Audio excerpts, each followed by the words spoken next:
Hello, everyone, and welcome to Elevate Your Business. I'm Ed Juricki, and I'm thrilled to guide you through today's episode. It's designed to inspire and empower you on your journey to business success. Thank you for joining us and making this part of your entrepreneurial journey.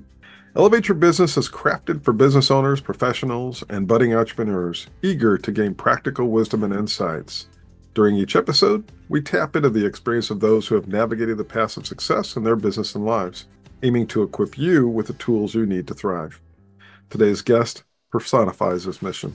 So make yourself comfortable, unwind, and let's extend a hearty greeting to our incredible guest today, Ean Mikale. Ean is a renowned five-time author, international speaker, and innovative engineer.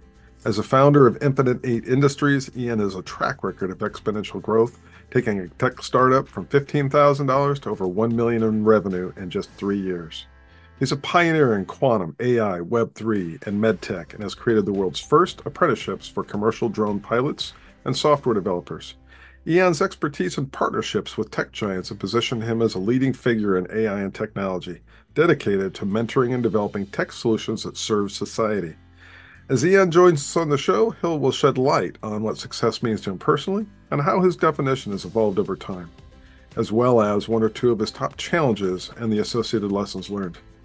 And finally, for today, we'll explore how Ean has leveraged innovation in his business and other work to overcome challenges and achieve his goals. So join me in welcoming Ean Mikale as we embark on another incredible episode of Elevate Your Business. And without further ado, welcome to the show, Ean. It's great to talk to you again. How are you doing? Doing all right, not too bad. Thank you, Ed, for having me. What you do is incredible, and we talked a little bit about it. I'm excited for this episode to be out there for our audience because we're really starting to talk about some very advanced technologies that have made it into certain echelons of the commercial market, but really haven't propagated out there to the masses. So, to start with, would you share a little bit more about yourself and your business? Sure. Once again, Ian Mikale. I'm originally from Omaha, Nebraska. I am the founder and the principal engineer for Infinite Industries, and we specialize in artificial intelligence, quantum computing, and industrial uh, automation, essentially. So, likely, we started out really in workforce development. And we were looking at areas where we wanted to essentially hone in on, right? So if we're going to help from an economic development standpoint, then what strategic industries were we going to focus on? And so that really was the beginning of our deep technology R&D operation. And we essentially explored, this was around 2013, 2014, and we started exploring cloud computing, artificial intelligence, drone technology, green energy, Bitcoin, and blockchain technology. And essentially, we decided that we wanted to focus on technologies that were only going to be 1 to 2 years out. And essentially, the one that we chose at that time was drone technology. And then because you have all these other technologies that merge on a drone platform, from augmented reality, virtual reality for simulations, AI, cybersecurity, IoT, cloud computing, all of the deep technologies converge on the drone. And so we were able essentially to get a head start on a lot of the various technologies and exploring the commercial capacity of these particular technologies, and then choosing those technologies that we felt were going to be the winning horses. And those technologies have primarily been we've worked with drone technology. As you've seen, drones have proliferated around the globe. On top of that, we've chosen artificial intelligence and then quantum computing. And essentially, when you blend those technologies and you think of a drone as something more expansive, something that is essentially anything that could be automated, such as a autonomous vehicle, or even if you had your toothpaste and you automated that, technically you could call that a drone. And so essentially being able to extend the capabilities of AI and quantum computing to anything that can be electrified is essentially where trends are going, and where the globe is going, even if many of us have no idea and don't necessarily know it. It's an incredible field. I know when I was looking through your materials and we talked briefly last week, you've got some specific mission in healthcare. Can you talk a little bit about that? Yes. So it's very important. We feel that everyone has equal access to high quality healthcare. And it shouldn't matter whether you're in a third world country, whether you're in a rural county somewhere in middle America, you should have access to high quality healthcare. And currently, I believe the number is for oncology, for example, there's about one physician per every 3,000 patients. And so that's just a huge overload. You see why you had so many physicians that ended up retiring during COVID because they were already burnt out pre COVID.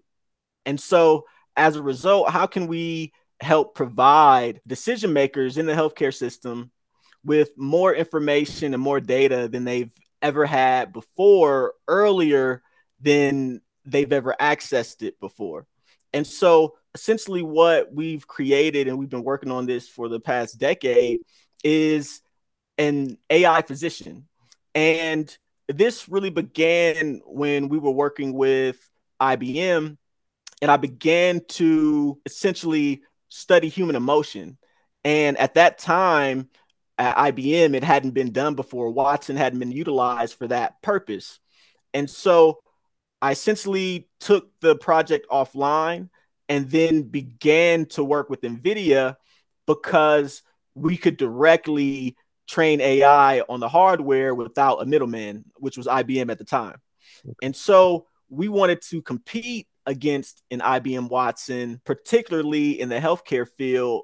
And we have been able to do that quite successfully. As you see, IBM's Watson ended up being sold off.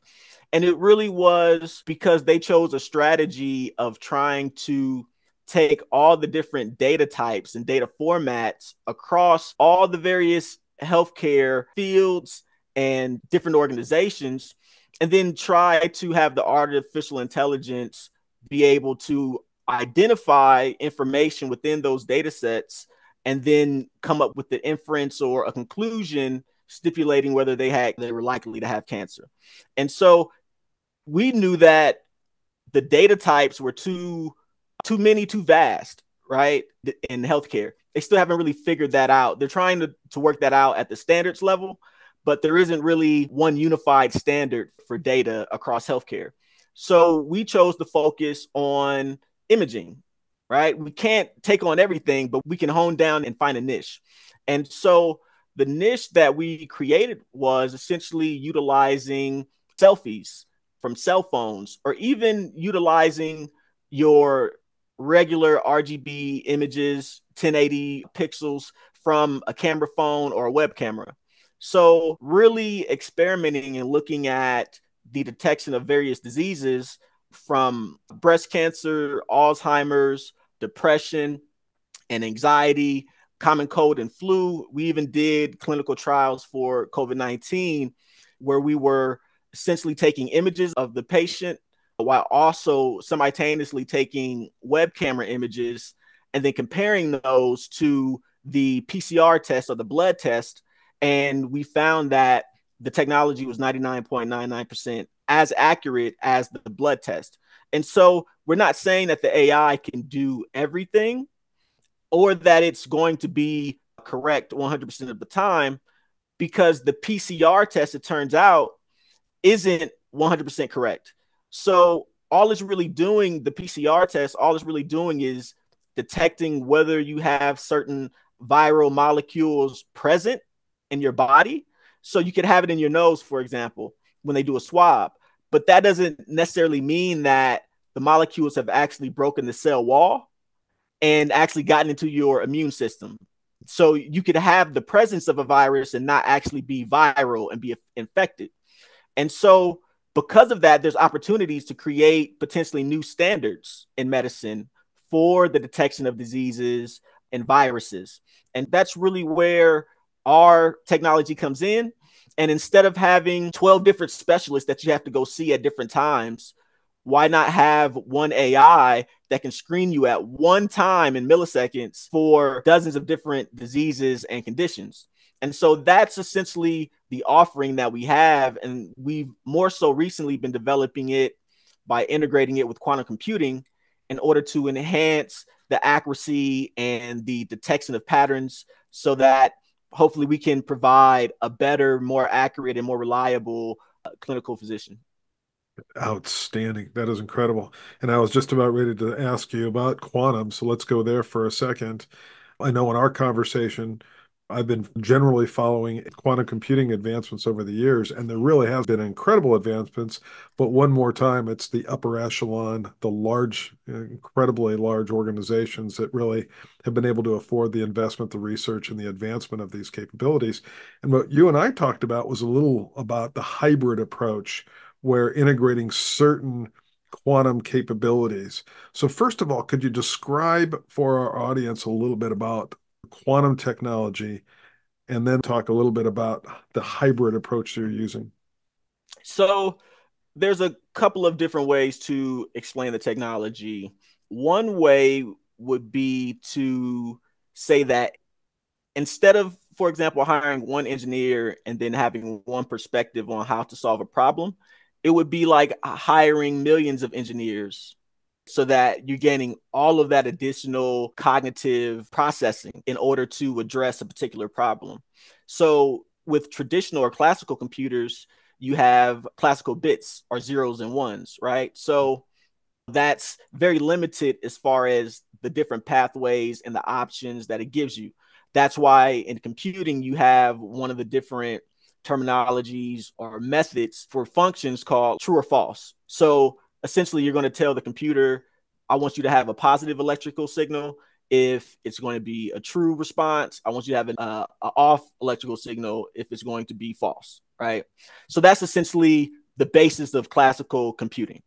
With qubits, what you're able to do is you're able to completely break free of that 0 and 1 architecture to where there are infinite possibilities. And so you're really able to, with this simulator or the virtual layer, where you're simulating quantum computers based on actual physics, like real physics. So, because of the fact that you're able to simulate quantum computing, you're really able to, one, save a ton of money in regards to actually hooking up to real quantum computers. Also, real quantum computers have a long line of researchers and institutional developers that are looking to use it. And so there's a queue to utilize those systems. Because there's a queue, that means there's latency. And so if you have any type of real-time applications, which are the applications that quantum is really meant to enhance, then it's going to be very difficult for you to actually implement those in any reliable way. And so what we found from our research with quantum computing, we found that, one, it's we haven't seen an opportunity or a capability where individuals are able to hack the post-quantum algorithms. And this is primarily because it follows rules that even Einstein said, that's spooky action at a distance, right? Even Einstein, he didn't understand how quantum physics worked and how essentially with quantum, for example, with something called superposition or entanglement, it's where essentially you have two different particles that can interact with essentially nothing in between them.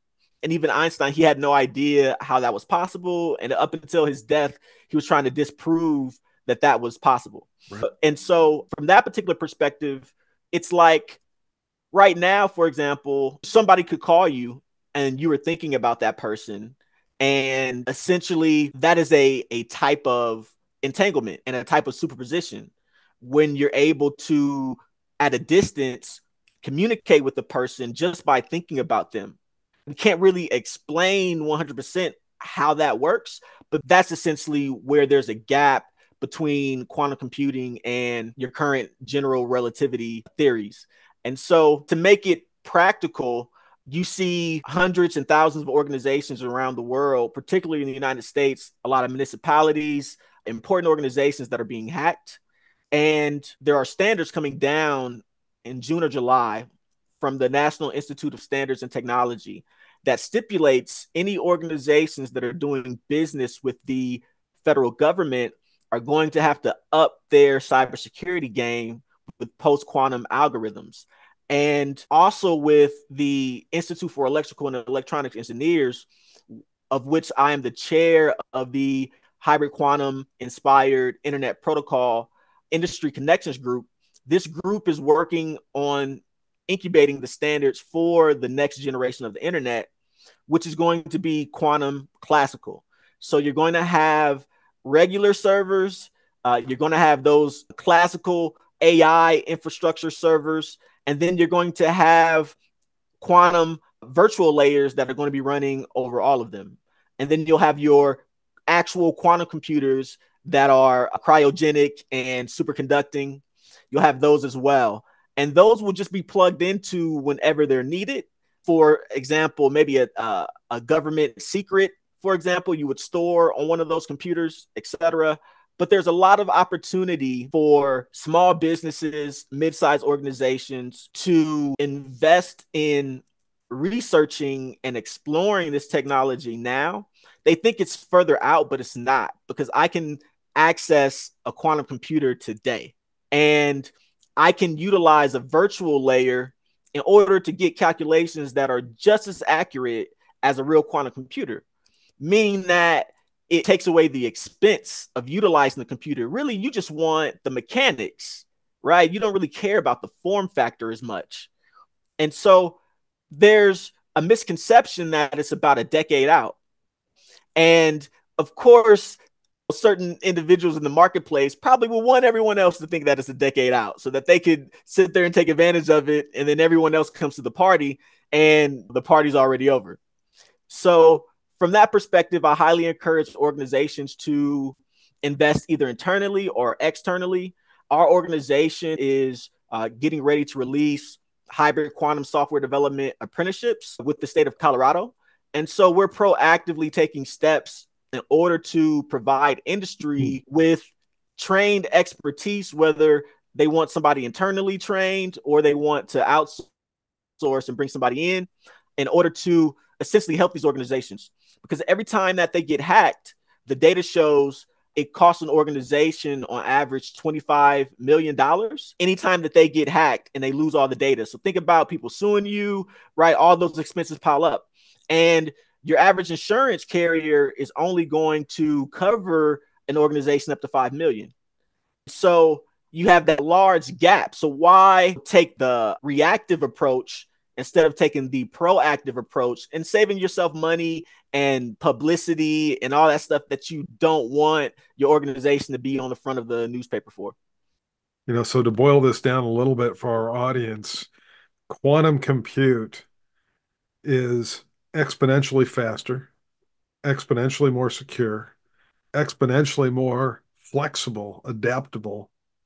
And on top of that, you can communicate across these particles at any distance across the universe. Exactly.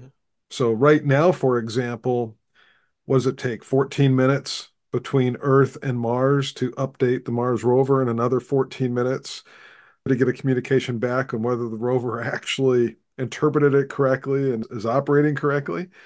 And that 28 minutes is huge. The engineers that have to be behind that, and all of a sudden, that communication, that distance issue goes away. And I was actually even reading an article last night, I think it was. It talked a little bit about it, and it was reinforced in some of the materials that I was reviewing from you this morning. It's going to be like going from analog to digital back in the 1990s and early 2000s as we move from the digital net to full quantum. And that full quantum may be a bit down the road based on adoption, cost, and cost effectiveness, et cetera. But in the interim, there's a lot of hybrid opportunities to integrate digital with quantum in order to exponentially grow the capability to secure your organizations, to process data faster. Is that a fair way to summarize that? It's interesting because you have a couple of industry challenges that are being addressed that may speed up the adoption. We talked about one of them being cybersecurity. The other aspect is the fact that you have Moore's Law, right? And so there's an issue regarding how many transistors can actually be packed together, how closely. And so essentially, you're looking at getting down to 1.4 nanometers. When you get down to that scale, something called quantum tunneling starts to happen, and information starts to disappear, right? And Right. anomalies start to happen. And right now, you have TSMC that makes the chips for NVIDIA, which is driving the whole AI revolution. They're down to about 2 nanometers. And so it's expected by 2030 that the wall will be hit, and they're going to have to do all these other crazy things to try to still get around Moore's law. But hybrid quantum is essentially it, because if you have quantum mechanics, right, that starts to pop up when you get down to a certain nanometer, then why run from it and try to go around it? Why not just embrace quantum mechanics and figure out how to manipulate it in order to enhance the computation? And so I believe that the more people that are educated on the technology and what the capabilities of the technology are, that there really is going to be a revolution in industry and in society. I believe it will be a golden age. People believe that the AI will bring on this golden age. I believe that quantum is what is going to bring on that golden age, just because through quantum and through simulation, you're able to see into the future, and you're able to simulate all these possible outcomes, billions and trillions of possible outcomes. And then you're able to sit there and coolly make and choose the best decision. And so that's power that we've never had before. It's godlike power. And as part of And that, you're increasing the probability of which of those actually to choose of the millions or billions of options that are out there. Is that a fair way to say that? exactly. And imagine trying to spend money doing pilots for all those particular possibilities. You're saving an infinite amount of money, much more so than organizations that are just utilizing AI for producing documents and things of that nature. Absolutely incredible. This is a huge topic. We could talk about this probably for hours, days, weeks, months. So, Absolutely. so I'm going to move us to the core questions. And so my first question to you from all this is you've seen incredible success. You've got a whole lot more success in front of you. But today, how do you define success?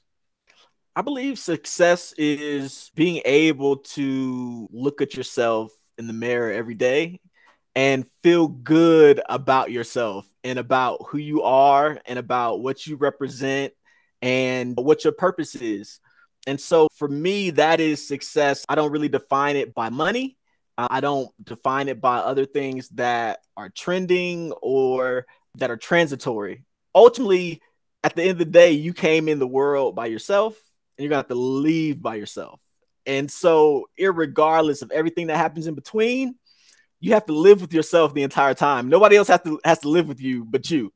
And so it's definitely important for, I believe, especially entrepreneurs and business owners that have so much pressure on them from the outside world, from the clients, from their family, their friends, people that they don't even know that just are acquainted with them or their brand.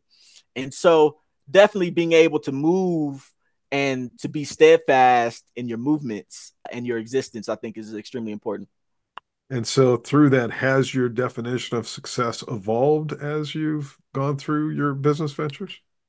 You know, going through business ventures, it's interesting. Yes, I would say so. Because in business, I remember going through an accelerator and there was this organization that we were applying to network. And it was a network where you had to make over $1 million to be a part of the network. So the guy says, well, come back when you make $1 million. So I made $1 million.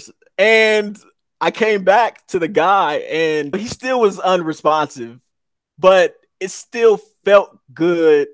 And I knew that it wasn't about the money. It was really about being able to have purpose, to feel like you have value and that you're offering your family, your community, your country as a global citizen, that you're contributing. And oftentimes, unfortunately, people look at how much money you have as an indicator of your value. And that's not necessarily true. And so being able to hit that threshold and then look beyond that hill and see all the other things that are important that money allows you to do, but also at the same time is really just a transfer of energy, and being mindful and cognizant of that, and not, for example, how we talked about IBM being an intermediary in between artificial intelligence and essentially consumers or enterprise. We wanted to take that intermediary out. And so, likewise, we want to ultimately contribute the best that we can, and to do so the way that essentially we've been ingrained. We didn't really talk too much, but I come from a background of deep poverty. And so, as a result, it forces you to enjoy life and to find meaning in life without money.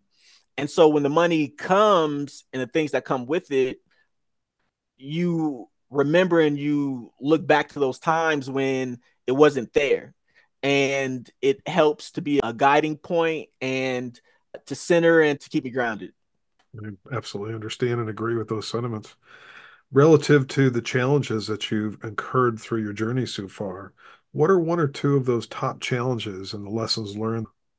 Sure. So the top challenge, I would say, was my father passing away when I was 4 years old, and witnessing that. That would by far be the top challenge. The way that I was able to take that and to flip that into something positive was by essentially at a very young age having to decide what I was going to do with my life, as far as, was I going to allow the world to overwhelm me, or would I take that energy and turn it into something positive? For every action, there's a reaction, right?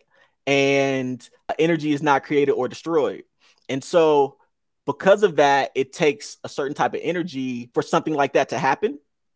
And do you let that energy consume you, or do you take that energy and transmute it into something positive? And that's what I chose to do.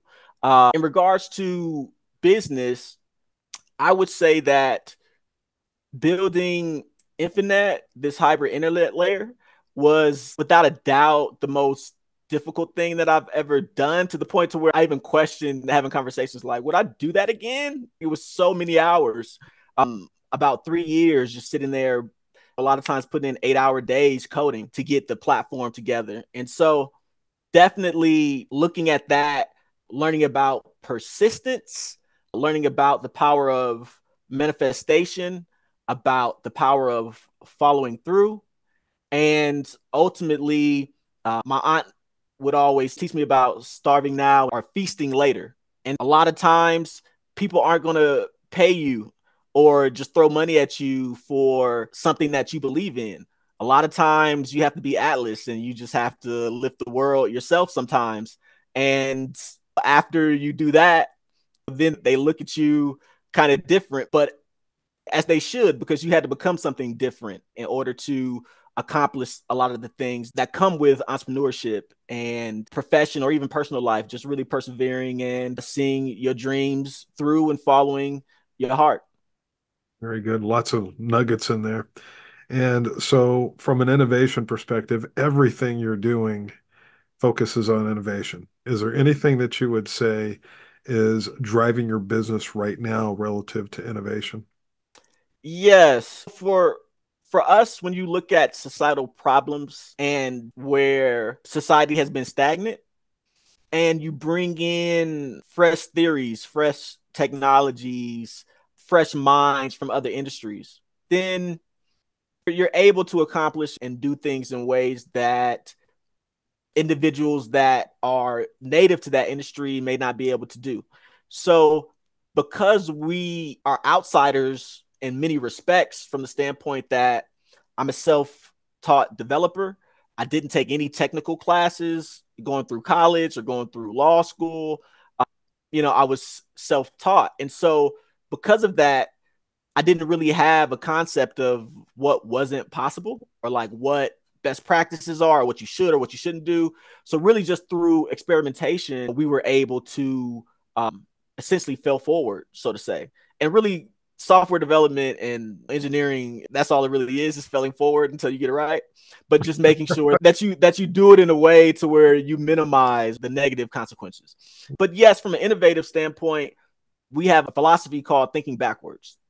And essentially it's reverse engineering in many ways.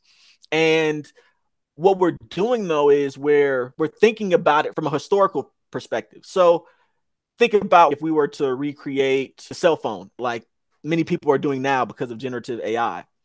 We would look at where the cell phone was, like from a historical standpoint, what was going on around that time, geopolitically, economically, socially, that manifested that particular product or that particular service. What was the original purpose for it?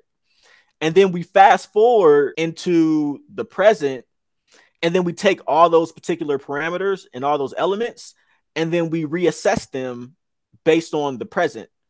And then we build off of that to make sure that whatever we build keeps the original intent of what the creation was, but also at the same time, it's not bound to that. We can take the latest and the greatest and integrate it where it makes sense.